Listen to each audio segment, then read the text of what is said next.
यही उपवास है, यही उपासना है, यही शिवत्व है। और इसके भाव को लेकर के हम विद्यार्थी के नाते अपने को पहचाने कि हम क्या है। एक विद्यार्थी के नाते मेरा उत्तरदायित्व क्या है। तो विद्यार्थी के नाते हमारा जो काम है उस काम को पहचानना, उस काम को पहचान करके योजनाबद्ध ढंग से एक टाइम टेबल बनाकर योजना पूर्वक उसको जो है अपने जीवन में स्वीकार करना। मेरा काम क्या है ये पहचानिए, यही उपवास है। पहचानिए मेरा काम क्या है। आज एक विद्यार्थी है, मुझे क्या करना है।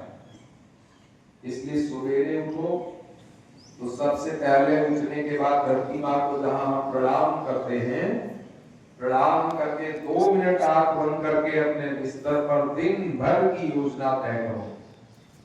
ईश्वर को धन्यवाद देते हैं कि हे प्रभु, आपने मेरे को एक दिन दिया और ये जो दिन हमको दिया है ये क्योंकि रात बीत गई, रात बीत गई यानी एक नया जीवन मिल गया हमको। आपको पता है आंकड़ा, इस दुनिया में एक जो है 25 लाख लोगों का एक आंकड़ा है जो रात में सोते हैं, सुबह जगते नहीं है, 100 हो जाते हैं। ये पूरी दुनिया का 25 लाख का आंकड़ा है प्रतिदिन का। और मैं अगर जगता हूं तो ये तो जो है ईश्वर का एक नया चमत्कार है, उसका आशीर्वाद है हमको। मैं जगकर मुझको एक नया जीवन अगले दिन का मिला है।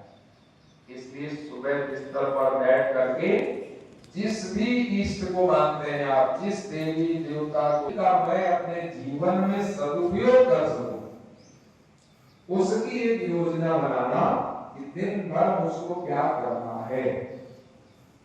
वो योजना बना करके फिर उसको पालन करना।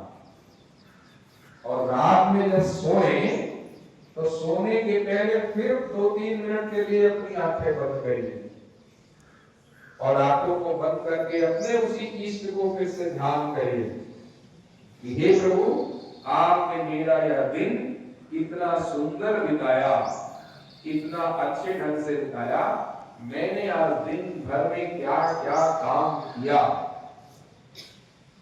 मैंने जो सुबह तय किया था उसमें से मैंने कितने काम पूरे कर लिए।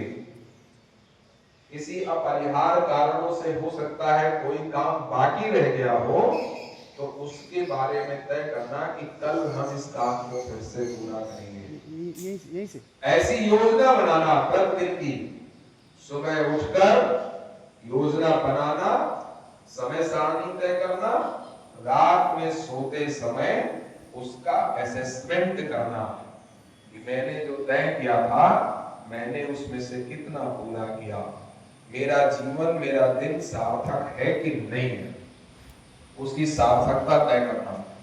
रह जाएगा कुछ काम बचता है वो अगले दिन की योजना में डालना। अगर हमारा दिन सार्थक है तो हमारा जीवन सार्थक होगा। इस जो है लक्ष्य को लेकर के आगे चलना चाहिए। और इसीलिए कहा है ना कि एपीजे अब्दुल कलाम ने कहा कि सपने वो नहीं होते हैं जो सोते हुए देखे जाते हैं। सोते समय जो सपना दिखता है वो अनकॉन्शियस माइंड का होता है, भटकता दिमाग होता है। वो सपने वो होते हैं जो हमको सोने नहीं देते हैं।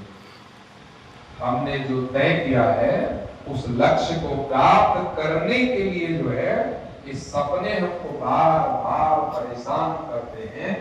ऐसा जो है लक्ष्य तय करके उस लक्ष्य की तरफ एक एक कदम आगे बढ़ाएं, योजना पूर्वक करेंगे तो निश्चित रूप से हम उसको प्राप्त करेंगे।